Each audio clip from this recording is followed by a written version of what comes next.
राधे राधे भक्तों। देखिए भक्तों, भक्ति भजन खुशी चैनल में आप सभी का स्वागत है। तो भक्तों, मैंने सबसे पहला जो ब्लॉग डाला था वो मैंने अपने लड्डू गोपाल का रूटीन डाला था। और आज मैं भक्तों ऐसे ही अपने मधुसूदन, लड्डू गोपाल, माधव, इनको अनेक नामों से भी पुकारा जाता है। तो मैं आज विभिन्न रूपों में जो अवतार लिया है उन्हीं के जो कहानियां हैं वह आप सभी को सामने में लेकर आई हूँ। और वो कहानियां श्री भक्तमाल किताब से मैं आप सभी के साथ बताने जा रही हूँ। तो सबसे पहले हम भक्तमाल में से अपना पहला संबोधन करने से पहले एक मंत्र करते हैं। त्वमेव माता च पिता त्वमेव बंधु च सखा त्वमेव विद्या द्रविड़ त्वमेव सर्वम देव देव। तो कहने का मतलब यह है कि तुम ही हमारे माता हो, तुम ही हमारे पिता हो, तुम ही हमारे भाई हो और तुम ही हमारे दोस्त सखा हो। तुम ही विद्या द्रविड़, तुमसे ही हमें विद्या मिलती है, तुम ही सर्व देवों के देवता हो।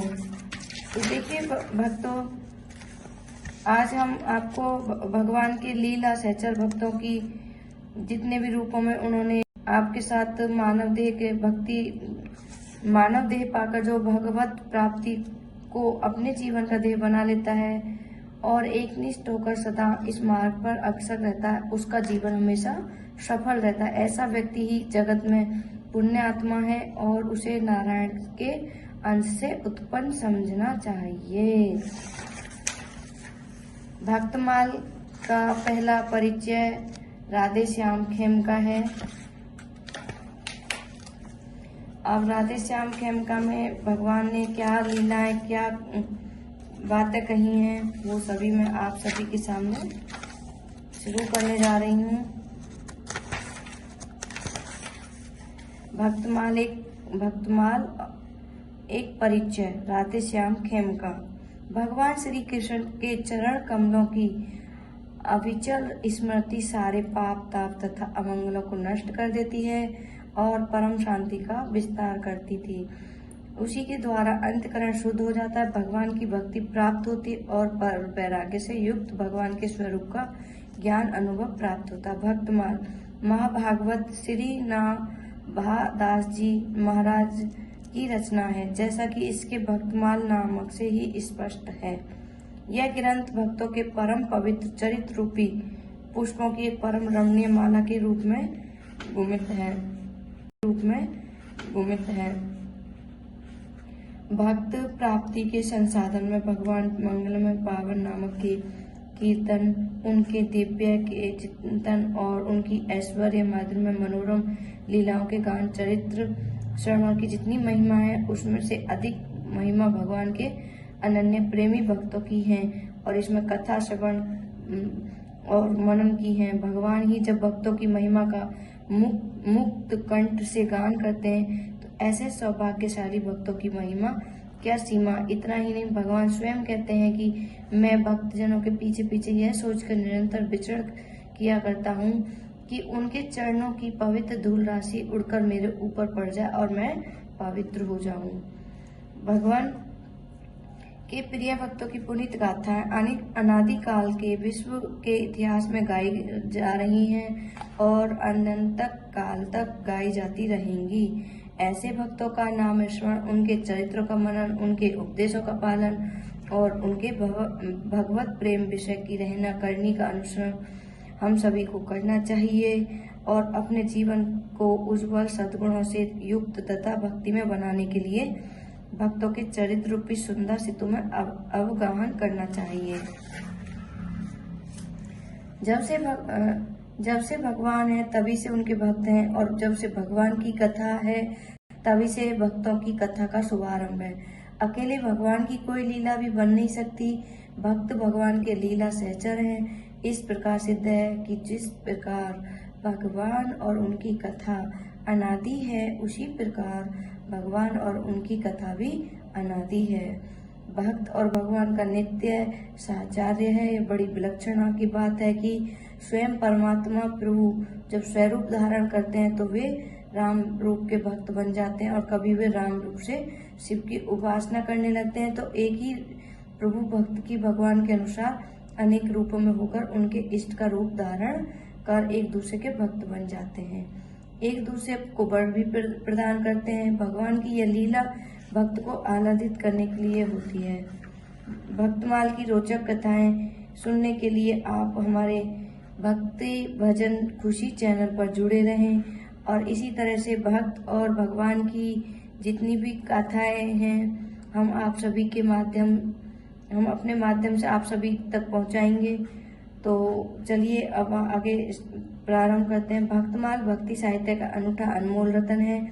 इसकी यह विशेष बात है कि यह भक्तों को अति प्रिय होने के साथ ही भगवान को भी प्रिय है। संतों की यह भी धारणा है कि भगवान अपने नित्य धाम में भक्तमाल सदा स्वाध्याय करते हैं। श्री भक्तमाल प्रदान होता है और अति प्रिय, वैसे ही भगवान को भी भक्तों की चरित्र परम प्रिय है। सत्य तो यह है कि भगवान अपने से अधिक भक्तों को आदर देते हैं। मोतेम संतम अधिक करी लेखा। भावुक भक्तों की मान्यता है कि भगवान से भी अधिक महिमा उनके भक्तों की है। मोरे मन प्रभु अस विश्वासा, राम ते अधिक राम कर दासा। भक्तमाल के सबसे प्राचीन टीकाकार श्री प्रियदास जी भक्तमाल ग्रंथ का प्रकट कैसे हुआ, इसे बताते पूज्य श्री गुरुवर श्री अग्रदास जी महाराज भगवान श्री सीताराम जी की मानसी उपासना में लीन थे और उनके शिष्य श्री नाभाजी धीरे धीरे उनको पंखा झल रहे थे। उसी समय अग्रदास जी का शिष्य जहाज द्वारा समुद्र की यात्रा कर रहा था। उसका जहाज एक संकट भंवर में फंस गया और रुक गया। उस गुरु जी श्री अंगदास जी का स्मरण ध्यान किया। उसका फल यह हुआ कि गुरु जी का ध्यान भी शिष्य की ओर गया और उनकी मानसी आराधना ध्यान टूट गया। विलक्षण की बात यह हुई कि ध्यान भंग की बात नाभाजी भी समझ गए। तब उन्होंने अपने पंखों की वायु के झोंके रोके हुए जहाज को भंवर संकट से पार कर दिया। जहाज समुद्र में यथावत चल पड़ा। तब नाभाजी गुरु जी बोले, गुरुदेव यह जहाज पुनः चल पड़ा, अतः अब आप पहले की समान ही भगवान ध्यान में लग जाएं। यह सुनकर अग्रदेव जी ने आंखें खोली और कहा, कौन बोला? नाभाजी ने हाथ जोड़कर कहा, वही आपका दास जिसे आपने अपना प्रसाद देकर पाला है। नाभाजी की यह बात सुनकर अग्रदास जी के आश्चर्य का ठिकाना न रहा और वे मनी मन सोचने लगे कि ओह, उसकी ऐसी ऊंची स्थिति हो गई कि मेरी मानसी सेवा तक पहुंच गया। आश्चर्य की यह है कि उसने यहाँ बैठे बैठे दूर स्थित समुद्र में होने वाली घटना का प्रत्यक्ष कर लिया। प्रसन्नता हुई। वे यह जान गए कि संतों की सेवा तथा उनसे प्राप्त प्रसाद भक्षण की यह महिमा इसी से है। इसे ऐसी दिव्य दृष्टि प्राप्त हो गई है। तब वह अग्रदास जी नाभाजी को आज्ञा देते हुए कहा, यह वही तोपे साधु कृपा उन्हीं को रूप गुण कहो ये भाव को। वत्स, तुम्हारे ऊपर यह साधुओं की कृपा हुई है। अब तुम उन्हीं साधु संतों के गुण स्वरूप तथा उनके हृदय भावों का गान करो। गुरुदेव की यह आज्ञा सुनकर नाभाजी ने हाथ जोड़कर कहा, प्रभु मैं भगवान श्री राम भगवान श्री कृष्ण के चरित्रों को तो कुछ गा भी सकता हूँ, किंतु भक्तों के चरित्रों का आदि अंत पाना तो बड़ा कठिन है।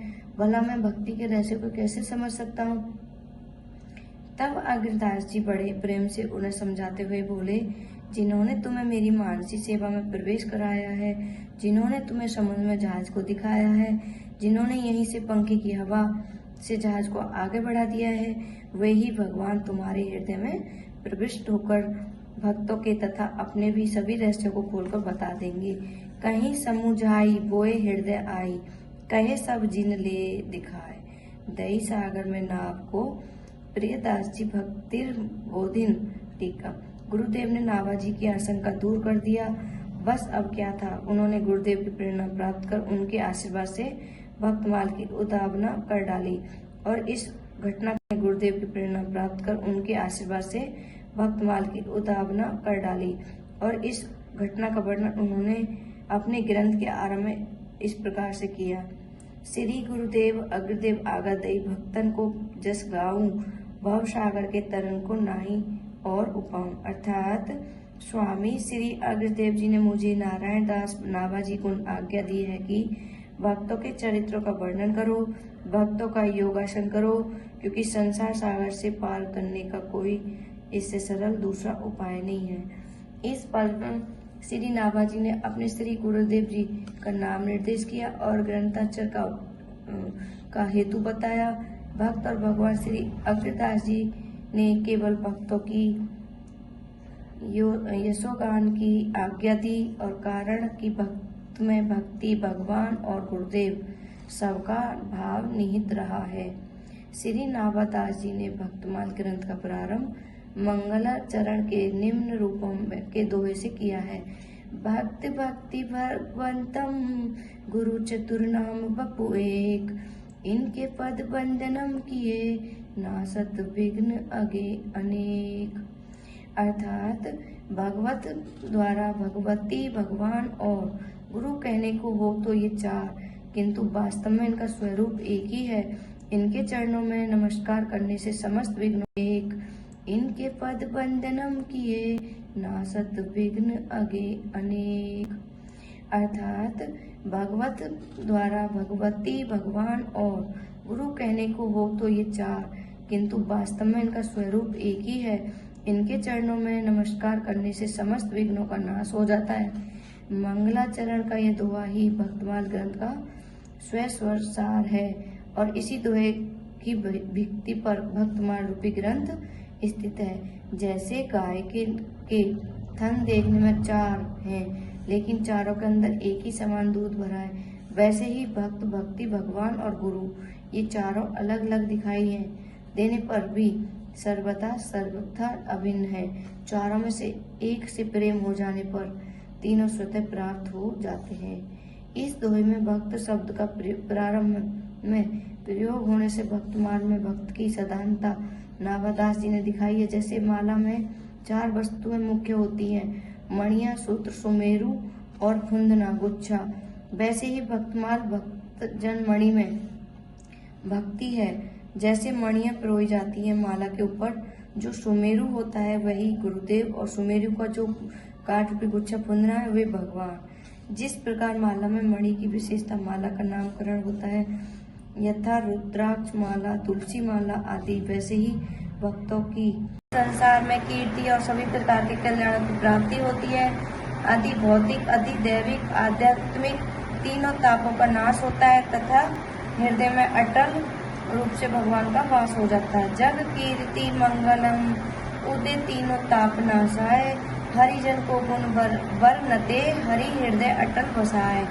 पुनः वो जीवों को सावधान करते हुए कहते हैं, यदि भगवान को प्राप्त करने की आशा है तो भक्तों को गुणों को गाइए, निसंदेह भगवत प्राप्ति हो जाएगी। नहीं तो जन्म जन्मांतर में किए गए अनेक पुण्य भुने हुए बीज की तरह बेकार हो जाएंगे। भुने हुए बीज पुनः अंकुरित नहीं होते, उनसे न कल्याण होगा और जन्म जन्म तक पछताना पड़ेगा।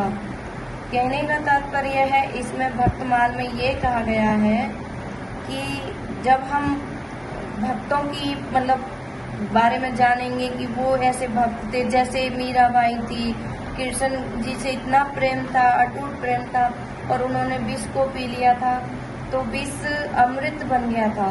तो भक्ति भी ऐसी होनी चाहिए कि हमें भगवान से प्रेम हो जाए और इतना प्रेम हो कि जो होगा अच्छा होगा, जो करेंगे भगवान अच्छा करेंगे।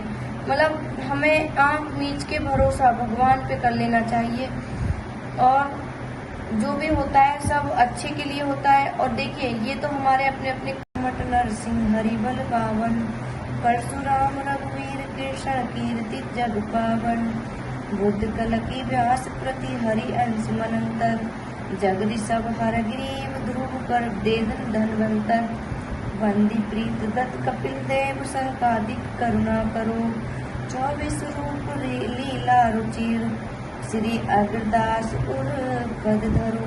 इस प्रकार अगले छप्पे में उन्होंने भगवान के श्री चरणों के चित्रों की वंदना की और प्रार्थना की कि हे रघुपति, ये चरण चिन्ह भक्तों के लिए मंगलकारी और सदा सहायता करने वाले हों। अंकुश अंबर कुलिश कमल जब भुजा धेन पद शंख चक्र स्वस्तिक जम्बूफल कलश सुधाहद इंद्र चंद्र षष्ठ कोण मीन बिंदु उदर रेखा अष्टकोण त्रिकोण इंद्रधनुष पुरुष विशेषा सीतापति पद नित बसत एक मंगल दास का चरण चिन्ह रघुवीर के संतन सदा सहाकार। अगले छप्पे में जिन द्वादश भागवत भक्तों का स्मरण किया है उनके नाम इस प्रकार हैं। श्री ब्रह्मा जी, देव ऋषि नारद जी, श्री शंकर जी, श्री शंकादिक जी, श्री कपिल देव जी, श्री स्वयंभू मनु जी, श्री प्रहलाद जी, श्री वेदव्यास जनकी जी, श्री भीष्म पितामह जी, श्री बल्ल जी, श्री सुखदेव जी और तथा धर्मराज जी। इसके बाद के छप्पे में भगवान नारायण के 20 चरणों के चित्रों की वंदना की और प्रार्थना की कि हे रघुपति, ये चरण चिन्ह भक्तों के लिए मंगलकारी और सदा सहायता करने वाले हों। अंकुश अंबर कुलिश कमल जब भुजा धेन पद शंख चक्र स्वस्तिक जम्बूफल कलश सुधाहद इंद्र चंद्र षष्ठ कोण मीन बिंदु उदर रेखा अष्टकोण त्रिकोण इंद्रधनुष पुरुष विशेषा सीतापति पद नित बसत एक मंगल दास का चरण चिन्ह रघुवीर के संतन सदा सहाकार। अगले छप्पे में जिन द्वादश भागवत भक्तों का स्मरण किया है उनके नाम इस प्रकार हैं। श्री ब्रह्मा जी, देव ऋषि नारद जी, श्री शंकर जी, श्री शंकादिक जी, श्री कपिल देव जी, श्री स्वयंभू मनु जी, श्री प्रहलाद जी, श्री वेदव्यास जनकी जी, श्री भीष्म पितामह जी, श्री बल्ल जी, श्री सुखदेव जी और तथा धर्मराज जी। इसके बाद के छप्पे में भगवान नारायण के विषसेन, जय विजय, प्रबल, बल, नंद, सुनंद, सुभद्र आदि 16 पार्षदों का उल्लेख हुआ है। तदंतर जिन भक्तों का उल्लेख है उन्हें नाभाजी ने हरिवल्लभ नाम दिया है और उनके अंतर्गत लक्ष्मी, गरुड़, सुनंद, हनुमान, जाम्बन, सुग्रीव, विभीषण, जटायु, ध्रुव, अम्बरीश, विदुर, अक्रू, सुदामा, चंद्रहास, चित्रकेतु, गजग्राह, पांडव, कुंती तथा द्रौपदी आदि का स्मरण किया है। आगे के चारों ओर सवार भेजे हुए करमेती को ढूंढ लावे। करमेती दौड़ी चली जा रही थी। रात्रि भर में कितनी दूर निकल आई उसे पता नहीं। सवेरा होने पर भागी जा रही थी। उसने घोड़ों का टाप का सब सुना तो उसे डर लगा। घुड़सवार उसे पकड़ने आ रहे थे। आसपास न कोई वृक्ष था और न कोई दूसरा छिपने का स्थान, किंतु एक ऊंट मरा पड़ा था। रात्रि में श्रद्धालुओं ने उसके पेट का भाग खा लिया था। करमेती की दृष्टि ऊंट के पेट में बनी कंदरान पर गई। इस समय वह सांसारिक विषयों की भयंकर दुर्गंध से भाग रही थी। मरे ऊंट के शरीर से निकलने वाली गंध से उसे विषयों की दुर्गंध के सामने तुच्छ जान पड़ी। भागकर वह ऊंट के पेट में छिप गई। घुड़सवार पास आए तो दुर्गंध मार उन्होंने उस ऊंट की ओर देखा तक नहीं। वहां से शीघ्रता पूर्वक वहां से आगे बढ़ गए। अंत में हताश होकर लौट आए। माता पिता आदि भी पुत्री के संबंध में निराश हो गए। जिसकी कृपा से विष अमृत हो जाता है, अग्नि शीतल हो जाती है, उसी की कृपा वर्षा करमेती हो रही थी। उनके शरीर में वह भूखी प्यासी 3 दिन छिपी रही। उस सड़े ऊंट के शरीर की गंध उसके लिए सुगंध में बदल गई। चौथे दिन वह वहां से निकली। मार्ग उसका जाना हुआ नहीं था, किंतु जो सबका एकमात्र मार्गदर्शक है उसकी ओर जाने वाले को मार्ग नहीं ढूंढना पड़ता, मार्ग उसे ढूंढ ही लेता। करमेती को साथ मिल गया और वह वृंदावन पहुंच गई। वहां पहुंचकर मानो उन्हें आनंद में समुद्र में मगन हो गई। जब परशुराम पंडित अपनी पुत्री का कहीं पता नहीं लगा तब वे वृंदावन आए, लेकिन भला को जानता पहचानता कौन था। पता लगता एक दिन वृक्ष पर चढ़कर परशुराम पंडित इधर उधर देख रहे थे। ब्रह्मा कुंड पर उन्हें एक बैराग्नि दिखाई पड़ी। वहां जाने पर उन्होंने देखा कि साधु वेश में करमेती ध्यान पर बैठी है। पुत्री की दीनहीन बाहरी दशा को देखकर पिता शोक हुआ, परंतु उसके भगवत प्रेम को देखकर वह करमेती का ध्यान भंगने हुआ।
परंतु उसके भगवत प्रेम को देखकर वे अपने को धन्य मानने लगे।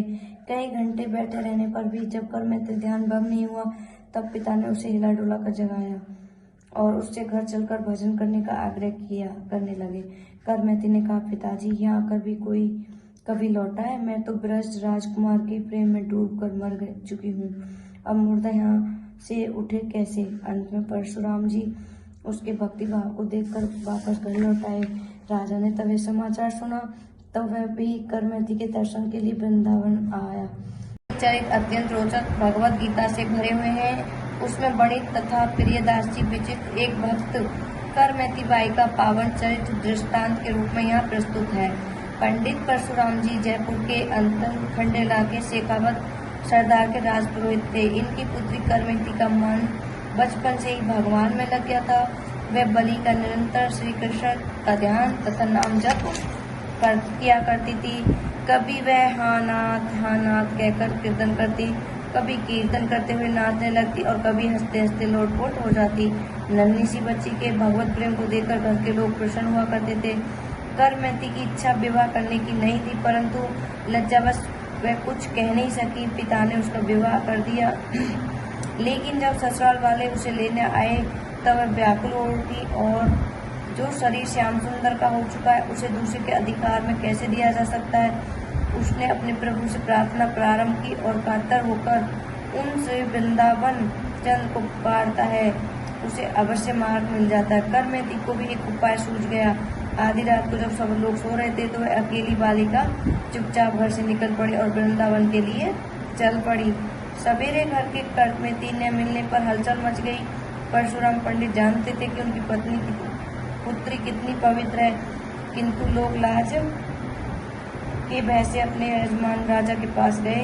राजा ने अपने पुरोहित की सहायता के लिए चारों ओर हनुमान, जामवंत, सुग्रीव, विभीषण, जटायु, ध्रुव, अम्बरीश, विदुर, अक्रू, सुदामा, चंद्रहास, चित्रकेतु, गजग्राह, पांडव, कुंती तथा द्रौपदी आदि का स्मरण किया। आगे के छप्पे संख्या 90 में योगेश्वर, सूर्यदेव, मुकुचंद, प्रियव्रत, पुथु, परीक्षित, श्रुत, शौनकादि ऋषि, मनु पत्नी शत्रुपा, करदम पत्नी देवहूति, सुनीति जी, दक्ष कन्या सती जी, देवी मदलसा, ब्रज गोपियां आदि का उल्लेख है।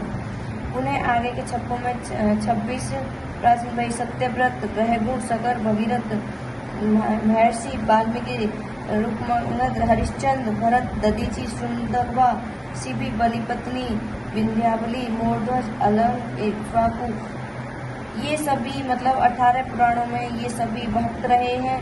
और इन भक्तों की भक्ति ऐसे है जैसे भगवान से हमने भक्ति करते हैं। तथा श्री राम के सहचर वर्ग नंद आदि 9 नंदों, ब्रज वासी गण, भगवान श्री कृष्ण के रक्तक, पंत्रक, मधुकंठ आदि 16 शाखाओं की सप्तद्वीप के भक्तों की आदि का वर्णन है। इस प्रकार भक्तमाल के सतयुग, त्रेतायुग, द्वापर में हुए भक्त चरित्रों का वर्णन हुआ है।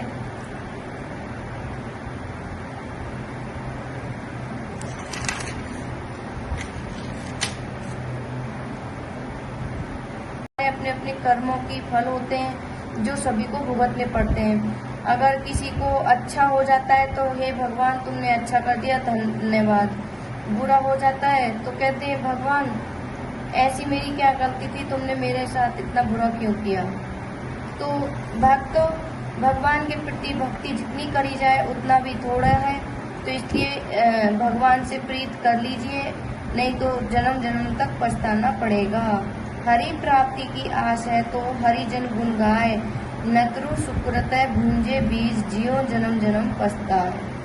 तो मैंने बताया या तो भगवान से भक्ति से प्राप्त भक्तों भगवान से प्रेम करो, नहीं तो उसी तरह पछताना पड़ेगा। जिस तरह भुने हुए बीज अंकुरित नहीं होते हैं और वो बेकार हो जाते हैं, तो इसी तरह से बिना भगवान के भक्ति किए हमारा जीवन बेकार है।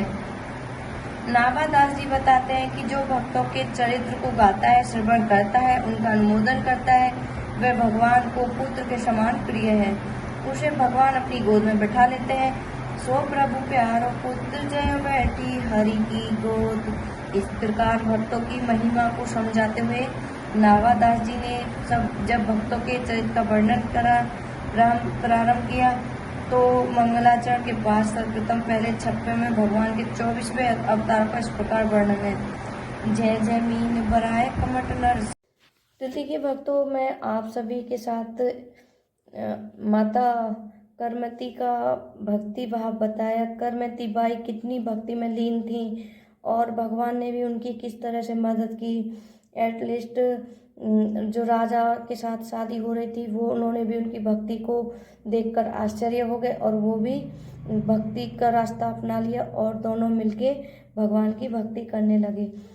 अब आता है श्री नावादास जी कहते हैं कि संसार में जितने भक्त हैं उन सबका वर्णन करने की सामर्थ्य इसमें। सब समुद्रों का जल पी लेने का विचार करें तो इसके उधर में समुद्र का जल कैसे अट सकता है। भक्त नाभाजी कहते हैं जिस प्रकार वृक्ष के जड़ सींचने से उसकी शाखा पत्ते सब अंग प्रत्यंग पुष्ट हो जाते, उसी प्रकार भक्त माल में वर्णित आचार्य भक्तों के वर्णन से दूसरे भक्तों का इसमें वर्णन नहीं है। कभी भक्ति महिमा को समझकर संतोष करना चाहिए। श्री मूर्ति सब वैष्णव लघु गुण गुणी आगे पीछे बरतने जिन्हीं मानो अपराध। माँ भागवत श्री नावादास जी भक्त चरित्र वर्णन के विषय में अपना विनय प्रदर्शित करते हुए कहते हैं कि चारों युगों में जितना भी भक्त हुए हैं तथा जो भी आगे होंगे उन सबके चरण कमलों की धूलि हमारे मस्तक पर सदा विराजमान रहे, क्योंकि यही मेरा सर्वस्व है। यही भक्तमाल ग्रंथ में मैंने कुछ नया नहीं कहा है। पूर्व में जिन भक्तों को गौरव अनुभव करते हैं, जिस प्रकार भागवत आदि का सत्संग होता है, वैसे ही भक्तमाल की कथाएं भी बड़े समारोह पूर्वक गाई जाती हैं। नावादास जी का पावन स्मरण। किसी भी ग्रंथ की महिमा मान्यता उसके रचयिता के भक्ति के संबंधित होने के कारण होती है। श्री नावादास जी का जन्म कर्म दिव्य था, इसी कारण भक्तमाल भी दिव्य ग्रंथ के रूप में प्रतिष्ठित हुई है। भक्तमाल की टीका। नावादास जी की भक्तमाल पूर्व भक्ति महिमा संबंधी कथाओं तथा अत्यंत प्राचीन काल से संस्कृत बाद भी उनके भक्तमाल रचे गए हैं, किंतु नावादास जी के प्राप्त न हो सके। इस कारण भक्तमाल की रचना के बाद उन्होंने अनेक टीकाएं रची हैं।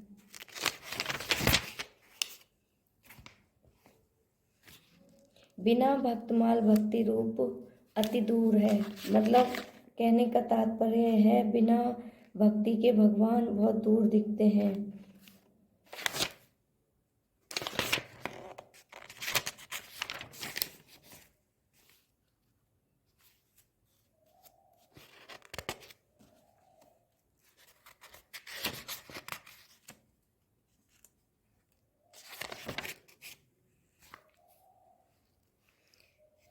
भक्तों द्वारा करी गई प्रार्थनाएं अब हम आपके सामने शुरू करने जा रहे हैं। हे सच्चिदानंद स्वरूप परमात्मा, मेरी वाणी मन में स्थित हो जाए और मन वाणी में स्थित हो जाए, अर्थात मेरे मन वाणी दोनों एक ही हो जाएं।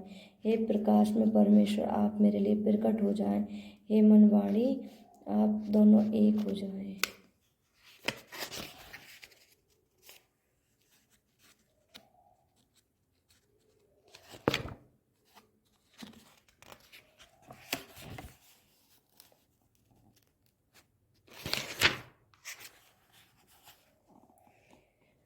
अब भक्तमाल की कथाएं आपने बहुत अच्छे से सुनी और आगे भी सुनते रहेंगे। भगवान के भक्त, भगवान की भक्ति, भगवान और भगवान का बोध कराने वाले गुरुदेव, ये अलग अलग 4 नाम और 4 बप्पू हैं। ये वास्तव में इनका रूप बेशक अलग है लेकिन इनका स्वरूप एक ही है।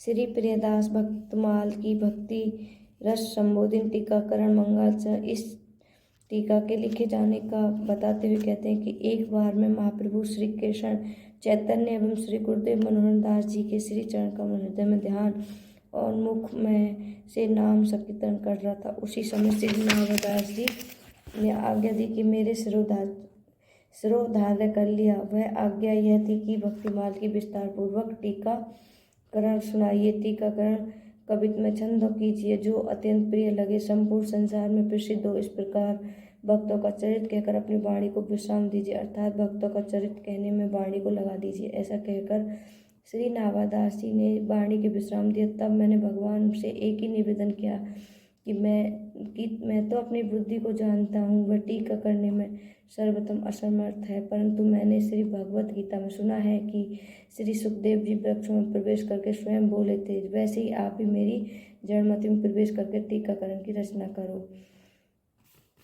इस कविता से प्रियदास जी अपनी कविता विशेषता टीकाकरण नाम बताते कहते हैं कि मैंने टीका काव्य की ऐसी रचना की है जो पाठक को सतत सुनने वाले को दिया जाता है। अक्षर माधुरता, अनुप्रास, यमक, अलंकार सुशोभित होकर इस होता है, परंतु इससे यह नाभाजी ने कहवाया कि इसी प्रकार प्रशंसा निशंक होकर दृढ़तापूर्वक सुनाई है। यदि नीरस हृदय वाला व्यक्ति भी सदा इसका श्रवण करे तो उसके हृदय में सरसता होगी, और सरस हृदय वाले के लिए बारंबार सुनने पर यह टीका उत्तरोत्तर सरस प्रतीत होगी। ऐसी भक्ति बोधिन सुंदर नामक रचना की गई है।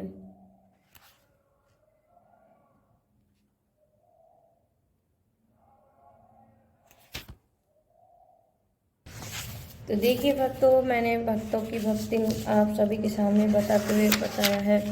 भक्तमाल की जो महिमा थी वह पंचरस सोई, पंच रंग फूल थाके नीके पीके पहिरावे को रची के बनाई है। बैजंती धाम भागवती अली नाभा, नाम लाई अभिरामा श्यामी मति ललचाई है। धारी और प्यारी की करत ने न्यारी, अहो देखो गति न्यारी ढरी पायन को आई है। भक्ति छवि भार ताते नमित संगार, होत बस लखे जोए आते जनी पाई है। प्रस्तुत कविता में बजरंगी बैजंती माला पाकर बताकर उसकी महिमा, सुंदरता और उनकी नाभा भगवती नाभा नाम की सखी ने अपने प्रियतम को पहनाने के लिए अच्छी तरह से बनाया है। यह बैजंती इतनी प्यारी माला है कि इसे वक्ष स्तर पर धारण किया और उन्हें इतनी प्रिय लगी कि वह कभी भी क्या अपने कंठ से अलग नहीं करते। इस माला की विशिष्ट गति तो देखिए, भगवान ने इसे कंठ में धारण किया है और ये लटक कर श्री चरणों में आ लगी है। इस माला भक्ति में सुंदरता का भार इसी झुकी हुई बजरंगी भक्तमाल पहने हुए श्याम सुंदर जी को दर्शन करता है, वह उनके बस होकर उनके बस में ही ले लेता है। यह रहस्य की बात है, भक्तमाल द्वारा जानी गई है।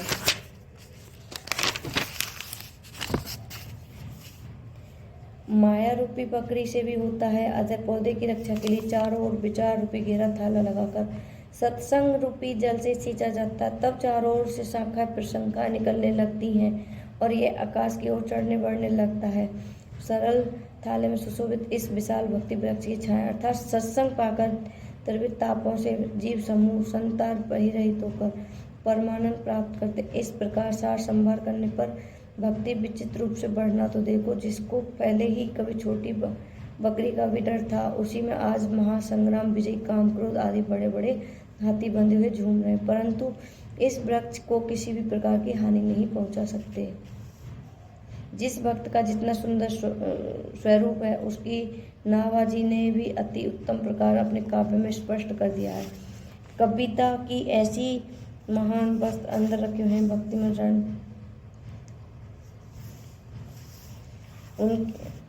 किंतु नाभाजी संत गुरु कृपा से थोड़े ही अक्षर में भक्तों के गुणों का ऐसा विचित्र वर्णन किया है जिनकी महिमा कहना भी मुश्किल है। परंतु अब मैंने जाना अनुभव किया कि अगर वस्तुतः अगर सुगंधित वृक्ष ही है तो जिनमें नाभाजी जैसा इत्र उत्पन्न हुआ है, जिसकी ये सुगंध भक्तमाल है।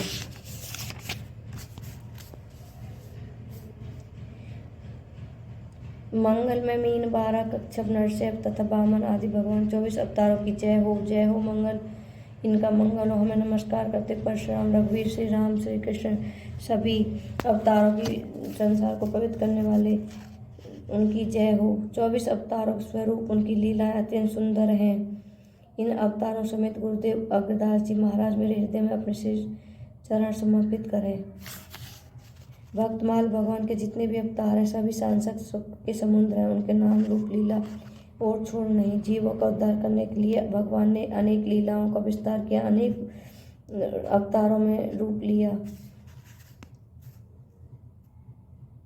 उसमें थे उसी रूप संबंध प्रेम जग जाता है। भगवान के सभी रूप अनंत सुख के सागर हैं, प्रेम की प्रकाशित कर देते हैं। तब वह भक्त ऐसा ही सुखी हो जाता है जैसे धन पा गया हो। इस प्रकार का भूषण दुर्लभ अनुभव तभी होता है जब वह गंभीर रहस्य को समझे। जिस प्रकार केशों की कुटिलता दूषण न होकर भूषण है, उसी प्रकार मीन, बारह और भगवान अवतार भी भक्तों की सुख देने वाले हैं। सभी अवतार नित्यपूर्ण है। श्री अग्रदेव जी ये सुंदर मानता रीति मुझे बहुत अच्छी लगती है। 24 अवतारों की माला मेरे हृदय में बसी है। भगवान के 24वें अवतारों की कथा। मत्स्य अवतार की कथा। ब्रह्मा जी ने सोने का जब समय आ गया तो तब उन्हें नींद आने लगी। उस समय वेद उनके मुख से निकल पड़े और उनके पास ही रहने वाले हिरण्यग्रीव नामक दैत्य ने उन्हें चुरा लिए। ब्रह्मा नामक नैमित्तिक की प्रलय होने से सारे समुद्र में डूब गए। श्री हरि ने हरिग्रीव चेष्टा जान ली और वेदों का उद्धार करने के लिए मत्स्य अवतार ग्रहण कर लिया। द्रविड़ देश के राजा राजसी सत्यव्रत बड़े भाग्यप्रद थे और मल्य पर्वत के शिखर पर केवल जल पीकर तपस्या कर रहे थे। वे ये ही वर्तमान महाकल्प में वैद्य स्वरूप मनु हुए। एक दिन कीर्तमाला नदी में तर्पण करते हुए समय उनकी अंजलि में एक छोटी सी मछली आ गई और उन्होंने उसे जल के साथ फिर नदी में छोड़ दिया। उसने बड़ी प्रार्थना की कि मुझे जलवंतु खा लेंगे, मेरी रक्षा कीजिए। राजा ने उसे जल पात्र में डाल दिया। वह इतनी बड़ी कि कमंड मंडलों में स्थान न रहा। तब राजा ने उसे बड़े मटके में रख दिया। 2 घड़ी वह 3 हाथ की हो गई। तब वह बड़े सरोवर में रख दिया। थोड़ा ही देर में महामत्स्य का आकार धारण कर लिया। जिस प्रकार जलाशय में रखते उसी प्रकार बड़ी हो जाती। तब राजा ने उसे समुद्र छोड़ दिया। उसने बड़ी करुणा से कहा, राजन आप मुझको इसमें न छोड़े, मेरी रक्षा करें। तब उन्होंने प्रश्न किया, मत्स्य रूप धारण करके मुझको मोहित करने वाले आप कौन हो? आपने एक ही दिन में 400 कोस के विस्तार का स्वरूप घोर लिया। आप अवश्य ही सर्वशक्तिमान हैं। आपने यह किस उद्देश्य से ग्रहण किया? तब भगवान ने कहा, आज 7वें दिन का लोक प्रलयकालीन समुद्र में डूब जाएगी। तब मेरी प्रेरणा से भारी नाव तुम्हारे पास आएगी। उस समय तुम समस्त प्राणियों के सूक्ष्म शरीर को लेकर सप्त ऋषियों समेत उस पर चढ़ जाना और समस्त औषधियों और बीजों को साथ रख लेना। जब तक ब्रह्मा की रात्रि रहेगी तब तक मैं तुम्हारी नौका को लिए समुद्र में विहार करूंगी और तुम्हारे प्रश्नों का उत्तर दूंगा। यह कहकर मत्स्य भगवान अर्धान हो गए। प्रलय काल में वैसा ही हुआ जैसा भगवान ने कहा था। मत्स्य भगवान प्रकट हुए और उनके शरीर सोने के समान दैत्यमान तथा और शरीर का विस्तार 4 लाख कोस का था। शरीर में बड़ा भारी सींग भी था। वह नाव वासुकी नाग में सींग में बांध गई थी। सत्यव्रत जी ने भगवान की स्तुति की। भगवान ने प्रसन्न होकर उन्हें अपने सत्य रूप और संपूर्ण परम रहस्य और ब्रह्मा तत्व का उपदेश किया। मत्स्य पुराण में ब्रह्मा जी की नींद टूटने पर भगवान हिरण्यग्रीव को मारकर सुते ब्रह्मा जी को लौटा दी। समुद्र का एक पुत्र शंख था। इसने देवताओं को परास्त करने के लिए स्वर्ग से निकाल दिया। सब पाताल लोक में अधिकार छीन लिया। देवता मैरुग्नि कंदरों जा छिपे शत्रु के अधीन न हुए। तब सोचा, देवताओं के वेद मंत्रों में वेदों का अपहरण करूंगा। ऐसा करके वह वेदों को हर लिया। ब्रह्मा जी कार्तिक की प्रबोधनी एकादशी भगवान की शरण गए और अंजलि से गिरे। मुनि ने करुणावश उसे क्रमश कमंडलू कुरूप सरिता अनेक स्थानों में रखते हुए अंत में उसे समुद्र में डाल दिया। वहां भी बढ़कर वह विशाल का हो गया। तदंतर उन मत्स्यधारी भगवान ने शंखासुर का वध किया और विष्णु रूप में उसे हाथ में ले लिया। बद्री वन में गए संपूर्ण ऋषियों को शीघ्र ही ले आओ। तब तेज और बल से समस्त मुनियों को यज्ञ और बीज रहित वेद मंत्र को उद्धार किया, जिससे वेद के जितने भी मंत्रों की ऋषि ने उपलब्ध किया वही उतने भाग का तब से ऋषि माना जाने लगा। ब्रह्मा समेत सब ऋषियों ने आकर प्राप्त किए हुए वेदों की भगवान की अर्पण कर दिया। श्री 12 अवतार की कथा। ब्रह्मा से सृष्टि क्रम प्रारंभ करने की आज्ञा पाए हुए संभायु मनु पृथ्वी के प्रलय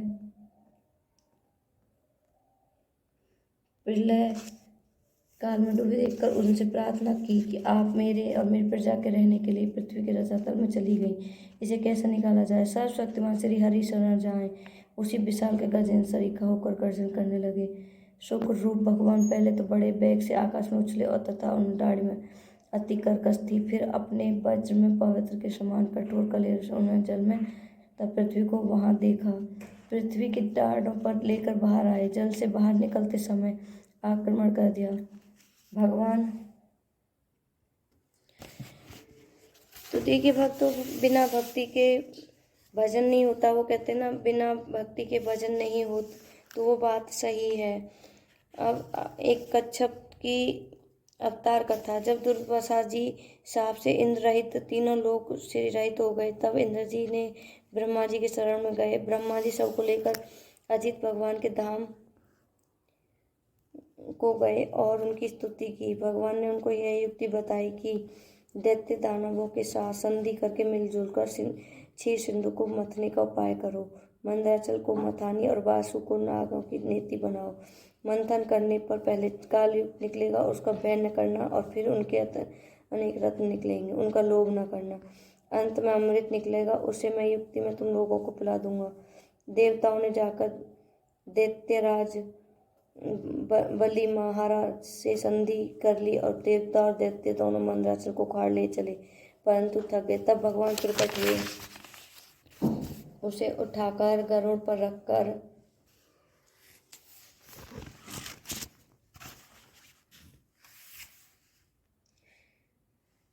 समुद्र तट पर पहुंचे। वासुकी अमृत के लोभ से नेति बने। तब समुद्र मंथन होने लगा। तब बड़े बड़े देवता असुरों के पकड़े रहने पर भी अपने भार की अधिकता को नीचे कोई आधार न होने के कारण मंदराचल समुद्र में डूबने लगा। इस प्रकार अपना सब करा कराया मिट्टी में मिलते देखकर उन सब का मन टूट गया। उस समय भगवान ने देखकर कि सब विघ्नराज गणेश जी की करतूत है, उन्होंने हंसकर कहा, सब कार्यों के प्रारंभ में गणेश जी की पूजा करनी चाहिए। सो तो हम लोगों ने बिल्कुल भुला दिया। बिना उनकी पूजा कार्य सिद्ध नहीं होता, नहीं दिखता। अब उन्हीं की पूजा करनी चाहिए। लीला में भगवान की लीला वे स्वयं सर्व समर्थ हैं, परंतु कार्य प्रारंभ करने से पहले अगर गणेश जी की पूजा नहीं की तो समझ लो बाधा जरूर आएगी। उसका पालन करने के लिए सभी देवता और दैत्यों की परामर्श दिया और सभी लोग उधर श्री गणेश जी पूजा में लग गए। और भगवान ने तुरंत अत्यंत विशाल एवं विचित्र कच्छप रूप धारण कर लिया। समुद्र में प्रवेश करके अपनी 1,00,000 योजन वाली पीठ पर मंदराचल ऊपर उठा लिया। तब देवता और दैत्य फिर बड़े वेग से समुद्र को मंथन करने लगे। भगवान कच्छप रूप से मंदराचल धारण किए हुए थे। विष्णु रूप से देवताओं साथ साथ रह रहे थे। एक तीसरा रूप भी धारण करके मंदराचल अपने हाथों में दबाए हुए थे, कहीं उछल न जाए। मरते हुए देर हो गई, परंतु अमृत न निकला। अब भगवान सहस्त्रबाहु होकर स्वयं ही दोनों ओर मथना आरंभ किया। उस समय भगवान बड़ी विलक्षण शोभा थी। ब्रह्मा और शिव सनकादिक जय जयकार करते हुए आकाश मंडल में पुष्पों की वर्षा कर रहे थे। उन लोगों की ध्वनि में ध्वनि मिलाकर समुद्र भगवान का कर रहा था। समुद्र से सर्वप्रथम हलाहल कालकूट विष प्रकट हुआ और उसे त्रिलोक जलन लगा दिया। देवादिदेव महादेव ने ग्रहण किया। फिर और रत्न निकले, उनमें से कामधेनु को ऋषियों ने लगा तो देवादि स्वीकार किया। उच्चश्रवा नामक अति सुंदर वरिष्ठ अश्व को दैत्य ने लिया। बाद में ऐरावत नामक महान एक हाथी निकला, देवताओं के राजा इंद्र को मिला। कौस्तुभमणि के प्रति सभी लीलाएं थे। उसे अप्सराएं भी स्वेच्छा ईश्वर को प्रस्थान कर गईं। भगवती लक्ष्मी ने अपनी ओर से उदासीन रहने पर शिव सर्वगुण संपन्न भगवान विष्णु को वरण किया। वारुणी देवी और देवताओं ने बड़े चाव से दिया। धनुष से किसी से उठा नहीं, तब भगवान विष्णु ने उसे धारण किया। चंद्रमा को अनंत आकाश विचरने के लिए दिया गया। दिव्य शंख को भगवान स्वीकार किया। अंत में अमृत कलश हाथ में लिए प्रकट हुए धनवंतरी जी महाराज। दैत्यों ने उसे अमृत कलश छीन लिया। देवता उदास हो गए। अब भगवान ने मोहिनी रूप धारण करके दैत्यों को ब्रह्मोहित किया और अमृत कलश को ले लिया और अमृत देवताओं को पिला दिया। देवताओं की पंक्ति में सूर्य और चंद्रमा, बीच में एक राहु नामक दैत्य वेश बदल कर आ बैठा। उसे अमृत पिलाया ही जा रहा था कि चंद्रमा ने सूर्य बतला दिया और तुरंत ही भगवान चक्र ने उनका सिर धड़ से अलग कर दिया।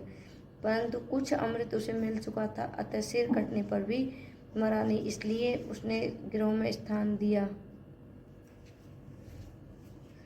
राहु अब भी सूर्य चंद्रमा से बदला लेने के लिए उन्हें पर्व, अमावस्या और पूर्णिमा आक्रमण करता है, जिससे ग्रहण कहते हैं।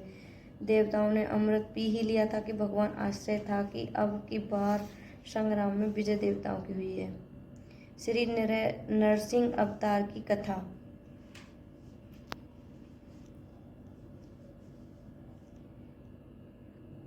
जब 12 भगवान ने हिरण्यकश्यप का वध कर डाला, तब उसकी माता दिति, उसकी पत्नी भानुमति, उसका भाई हिरण्यकश्यप और समस्त परिवार बड़ा दुखी था। दैत्यों ने हिरण्यकश्यप सबको समझा बुझाकर शांत किया, परंतु स्वयं शांत नहीं हुआ।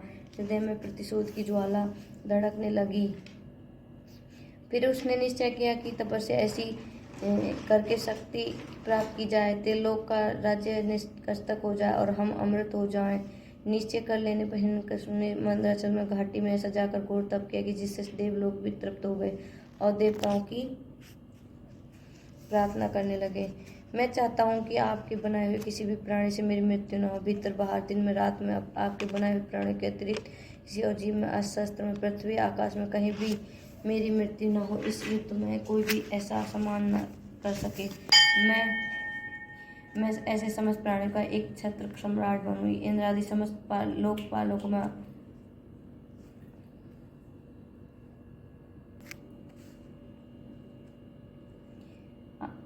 वही मुझे भी दीजिए। ब्रह्मा जी ने एवमस्तु कहकर उसके पर मांगे हुए वर दे दिए। अब वह अपनी चतुराई पर बड़ा ही प्रसन्न हुआ और मैंने ब्रह्मा को ठग लिया। उनके न चाहने पर भी मैंने युक्ति से अमर तत्व का वरदान ले लिया। यह जीव स्वभाव है, वह अपनी चतुराई से चतुरानन की कौन कहे, भगवान को भी धोखा देने का प्रयत्न करता है। वैसे ही ने भी अपना समझ के मृत्यु का दरवाजा बंद ही कर लिया था, किंतु भगवान ने जब चाहा तो खोल ही लिया।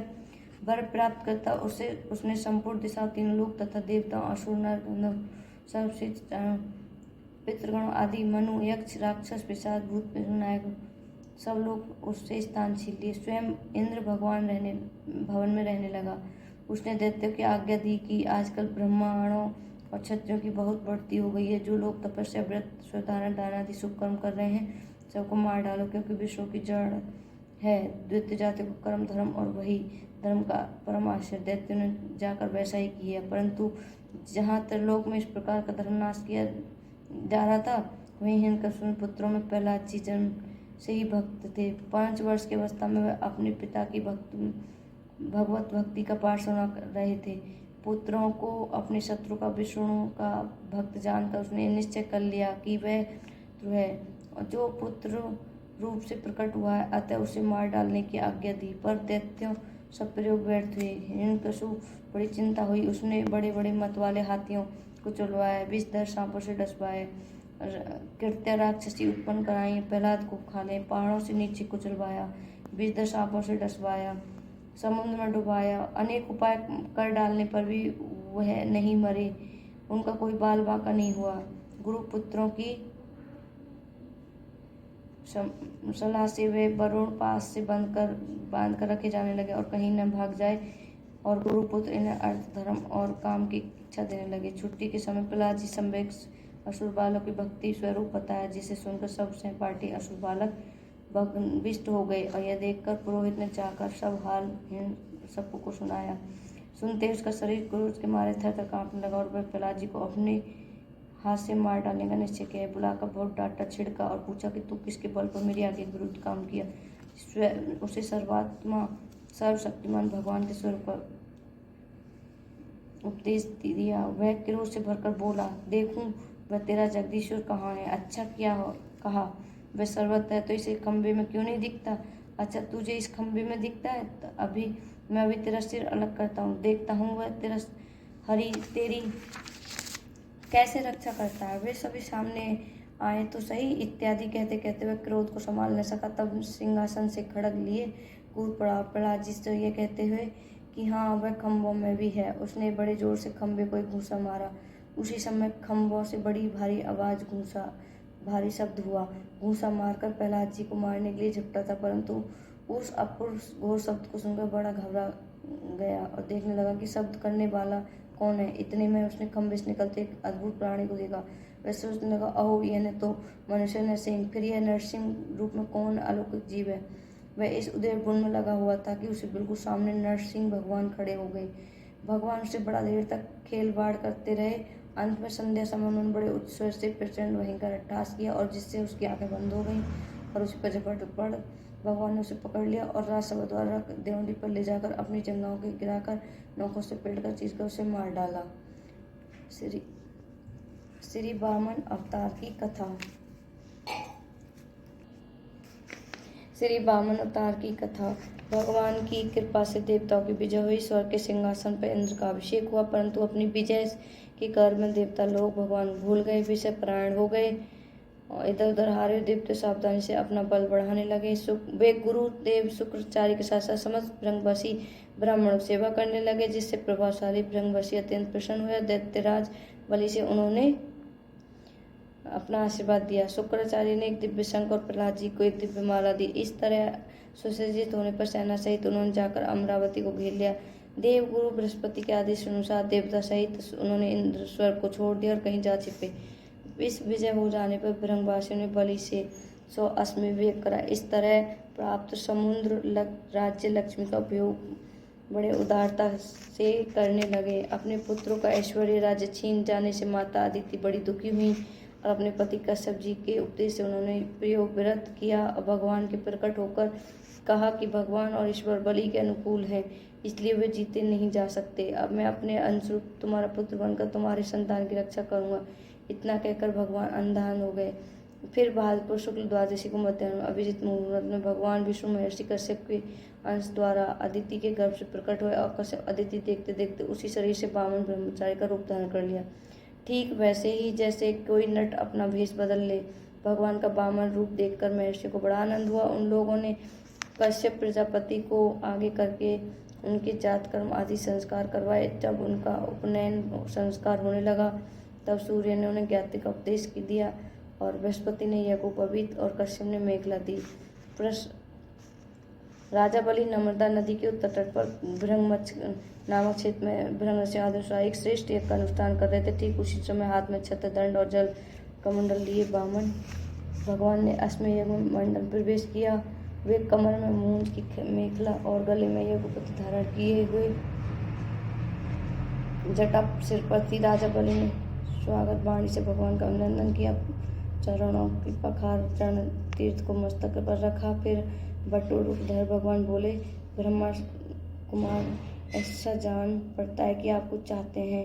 अब जो कुछ भी चाहते हैं अवश्य सब आप मुझसे मांग लीजिए। भगवान प्रसन्न होकर बलि का अभिनंदन किया और कहा, राजन, आपने जो कुछ कहा वह धर्म होने के साथ साथ आपकी कुल परंपरा अनुरूप है।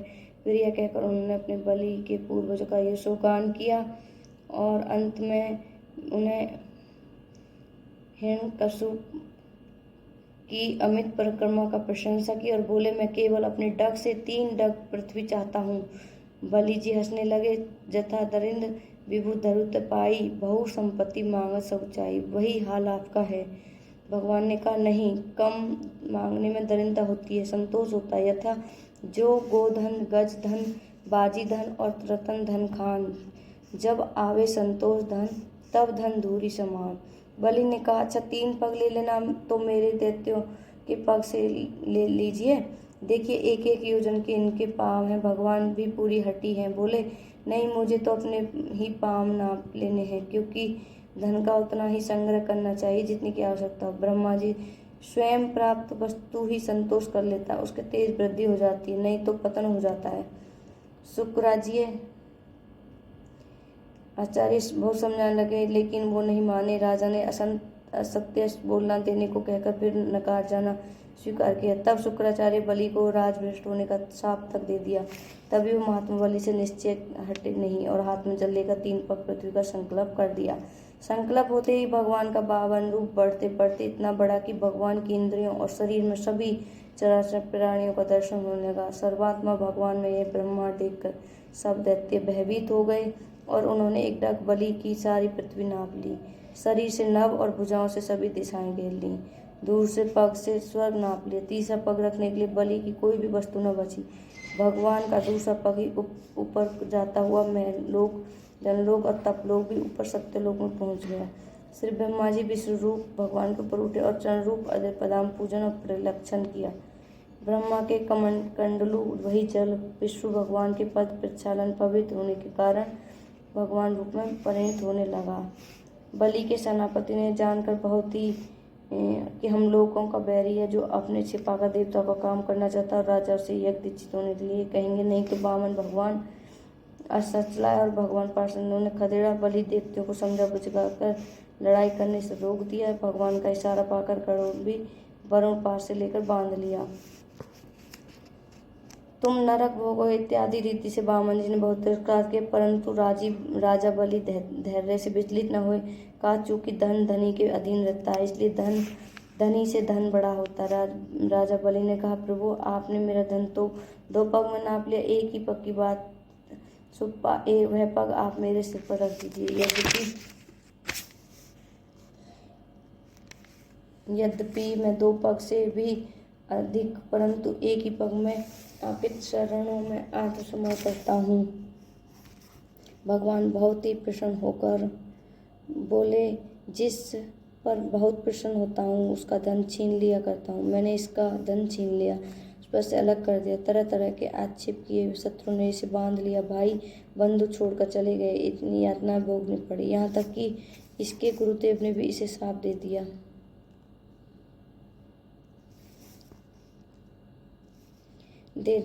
भाई बंधु छोड़कर चले गए, परंतु इस दृढ़ गति ने प्रतिज्ञा नहीं छोड़ी। मैंने इसे छल भरी बातें की, मन में छल रखकर धर्म उपदेश किया, परंतु इस सत्यवादी ने अपना धर्म नहीं छोड़ा। फिर राजा बलि को सुत्य लोक में रहने की आज्ञा दी और अपूर्व वर दिए। राजा बलि के द्वार आप द्वारपाल बन गए। इस तरह भगवान वामन ने बलि से स्वर्ग का राज्य लेकर इंद्र को देकर अदिति की कामना पूर्ण की और स्वयं उपेंद्र बनकर सारे जगत का संसार करने लगे। तो देखिए भक्तों, आज मैंने आपको भगवान के 12 अवतार की कथा सुनाई और वामन अवतार की कथा कही और राजा हरिश्चंद्र की कथा के गुणगान किया और राजा नरसिंह की अवतार की कथा का गुणगान किया और प्रहलाद की भक्ति का गुणगान किया। तो आप सभी देखते हैं पहले जितने भी बड़े बड़े भक्त थे आज उन्हें भगवान के स्वरूप माना जाता है और भगवान की तरह उन्हें पूजा जाता है, क्योंकि उन्होंने भगवान की भक्ति ऐसे की थी, भगवान में वो उन्होंने खुद को ऐसे लीन किया था जैसे उन्होंने सारी दुनिया को ही भुला दिया था। वो उनको यह भी नहीं पता था कि हम कौन हैं। वो खुद भगवान में इतनी उससे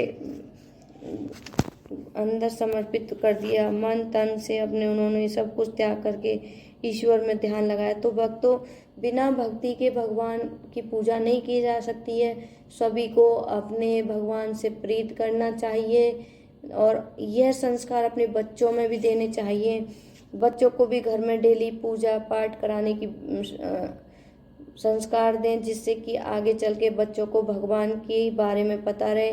क्योंकि आजकल की जनरेशन ऐसी है कि उनको जल्दी से ये नहीं पता, वो बोलते हैं, वो जब से ये इंग्लिश मीडियम स्कूलों में हुई है तो तब से हमारे ये पुराण वेद व्यास इनकी बातें बहुत कम सुनने को बच्चों को मिलती हैं। तो मेरा मानना यही है भक्तों, अपने बच्चों को वेद पढ़ाएं, पुराण पढ़ाएं, भगवत गीता पढ़ाएं, भगवान का स्मरण कराएं, जिससे भगवान के प्रति उनकी आस्था और ज़्यादा बढ़े और वह कोई भी गलत काम करने से पहले सोचे कि हमें भगवान देख रहा है। तो अभी के लिए मैं आप सभी के साथ बस इतना ही कहूँगी कि भगवान के बिना कुछ नहीं है। देखिए, सही अच्छा बुरा जो भी होता है हमारे कर्मों के अनुसार होता है। ईश्वर जो भी देते हैं हमें कर्मों के अनुसार देते हैं। जरूरी तो नहीं होता कि हमें इस जन्म में यह पता चले कि हमने कौन से कर्म किए हैं। ये तो हमारे 7 जन्मों की बात होती है, लेकिन इस रहस्य को हम नहीं समझ पाते हैं और ना ही हमारे बच्चे समझ पाते हैं। ये बात बहुत अलग है। जिस दिन हमारे ये बात समझ में आ जाएगी कि भगवान जो करते हैं अच्छा करते हैं, तो उस दिन हम लोग को भगवान के विषय में सभी बातें पता चल जाएंगी और हम इस गूढ़ रहस्य को समझ जाएंगे कि बिना भक्ति के कुछ भी नहीं है। तो देखिए भक्तों, आज के लिए आप मेरे भक्ति भजन चैनल पर इतना ही और फिर मिलते हैं एक नई भक्त की कथा के साथ। और आप को जो भी मेरी जिस भी अवतार में भगवान की कथा को सुनना है, जानना है, तो वो हमें आप कमेंट सेक्शन में ज़रूर बताएं कि आप उस भक्त की कथा हमारे साथ लेकर शेयर करें। और मेरा प्रयास यही रहेगा कि मैं आप सभी के सामने भगवान की भक्ति के और भक्तों के गुणगान लाती रहूं और आप सभी को सारी अच्छी अच्छी रोमांचक भक्तों की कारनामे और जो भी किए हैं वो आप सभी के साथ शेयर करती रहूं, पहुंचाती रहूं। तो फिर मिलते हैं एक नेक्स्ट वीडियो के साथ, नेक्स्ट ब्लॉग के साथ। तब तक के लिए आप हमारे चैनल पर बने रहें। Bye bye.